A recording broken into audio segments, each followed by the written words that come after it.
Olá, eu sou Suzana Freitas e essa é uma aula de zoologia. Então a gente vai falar aí sobre as características gerais desse grupo dos animais.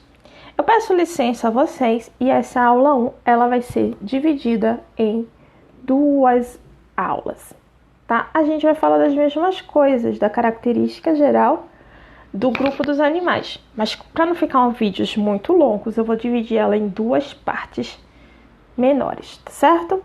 Então vamos lá, o estudo de zoologia ali bem longo, porque a gente conhece muito, né? A gente conhece bastante. Então vamos começar pela determinação, pelos termos que a gente vai usar e que vocês vão perceber aí em diversos textos que vocês vão ler.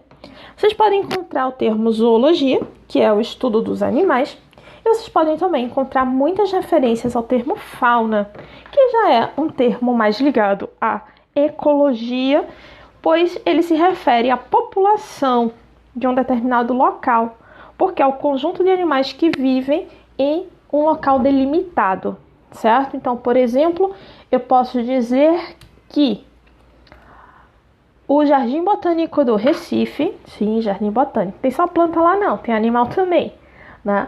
O Jardim Botânico do Recife é um local determinado, certo? Ele é delimitado, ele tem um espaço certo para começar e para terminar. Então, dentro daquele local, eu posso ver quais são as espécies que estão ali presentes, a quantidade de animais de cada espécie, e esse conjunto todo é chamado de fauna. Tá? Então, todo animal que estiver naquele local determinado é a fauna. E daí nós temos um grupo muito grande. Vejam que eles têm 1,5 milhões de espécies conhecidas. Não estou falando de indivíduo, eu estou falando de espécie. Ou seja, a quantidade de seres é muito grande. Primeira característica, os animais são seres com células eucariontes, que é aquela célula mais complexa, que tem núcleo delimitado por membrana, que vai ter organelas membranosas, né? Junto com eles estão diversos outros seres, como plantas, fungos, né? E protozoários. Enquanto os outros tipos, né, os procariontes, a gente vê lá só as arqueobactérias e as bactérias. Outra característica são seres pluricelulares. Vem aí uma mágica maravilhosa, que é a forma de agrupamento.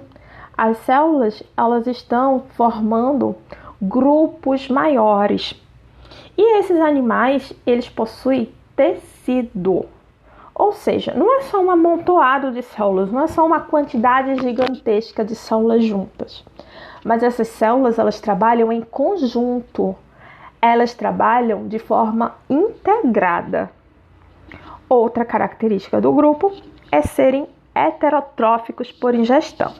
O heterotrofismo, todo mundo sabe, né? São seres que precisam de outros seres vivos, de adquirir matéria orgânica através de outros seres vivos. No caso, os animais fazem isso por ingestão. Eles precisam colocar para dentro do seu corpo e dentro dele eles fazem o processo de digestão. Ô professora, e tem grupo que faz coisa diferente? Tem sim. A gente não viu os fungos? Os fungos fazem o heterotrofismo por absorção, eles digerem fora do corpo, né? Então, os animais, eles digerem dentro do corpo. Então, por isso que é por ingestão, porque é dentro do corpo que ocorre o processo digestivo. E o estudo dos animais, ele se baseia tanto no nível de organização corporal, certo? Quanto nas adaptações apresentadas. Isso aqui é muito importante, por quê? Todo o estudo da biologia, ela se refere a questões evolutivas.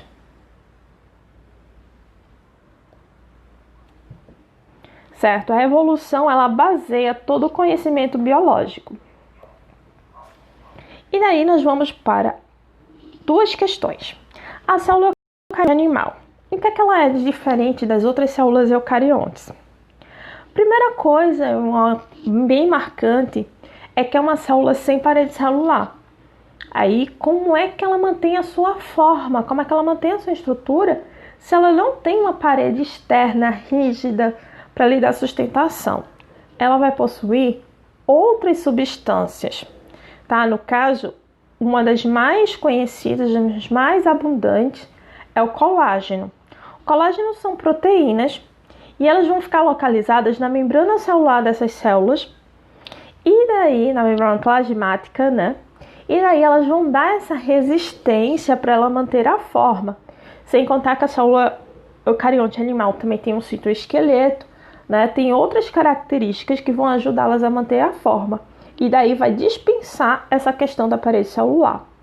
A gente também vai ter características das biomoléculas, tá? Como outros compostos químicos presentes, como colesterol, certo? E outras composições químicas marcantes da célula eucarionte animal. Mas a gente não vai adentrar com profundidade nisso. Só para vocês saberem que a célula eucarionte animal possui diferenças significativas na sua composição bioquímica e na sua composição estrutural em relação a outras células eucariontes, como a célula eucarionte vegetal e a célula eucarionte fúngica. Vamos à questão de tecidos. A gente chega aqui numa questão muito interessante. A gente já viu que um ser que tem uma célula só é um ser unicelular. A gente viu que seres que têm várias células juntas são seres pluricelulares. Opa, faltou espaço. E agora a gente vai ver seres que têm uma organização celular, certo? Que não são só questões aleatórias. As células, elas são diferenciadas, só que elas são organizadas, formando estruturas diferentes, formando o que a gente chama de tecido. O que é o tecido? O tecido são essas células que, embora elas sejam diferenciadas e façam funções variáveis, cada uma com a sua função, elas trabalham todas em conjunto, de forma integrada e organizada. Pois é, mas nem tudo é perfeito. Por quê? A gente ainda tem um grupo nos animais que tem tecidos rudimentares. São os poríferos, a esponja do mar, tipo Bob Esponja, certo? Os poríferos, eles não possuem esse tecido tão organizadinho, ele não possui tecidos verdadeiros. E por essa característica, eles são chamados de animais basais.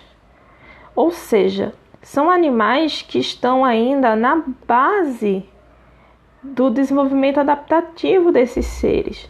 Eles possuem características muito primitivas e uma organização rudimentar. Por conta disso, eles podem ser classificados, vocês podem encontrar aí classificação, colocando eles com o termo parazoa ou parazoário, enquanto todos os demais são chamados de eumetazoários. O eu vem do verdadeiro, certo? E o metazoa se refere ao grupo da filogenia animal que a gente chama de metazoa, tá? Então hoje a gente não chama mais reino animal, certo? A gente tem esse termo aqui, metazoa, que ele é mais atual, ele reflete melhor a história desse grupo. Então, quando vocês forem dizer, eu quero que vocês estudam em zoologia, você estudou o quê? Não digam mais, eu estudei o reino animal. Você diz, eu estudei os metazoa, ou estudei os metazoários, certo? Que são esses seres englobados nesse grupo, tá? Então, animais são metazoários.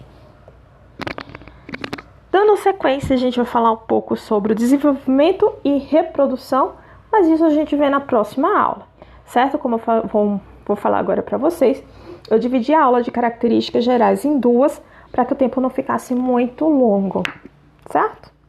Então, um beijo, até o próximo vídeo, ainda sobre características gerais dos animais.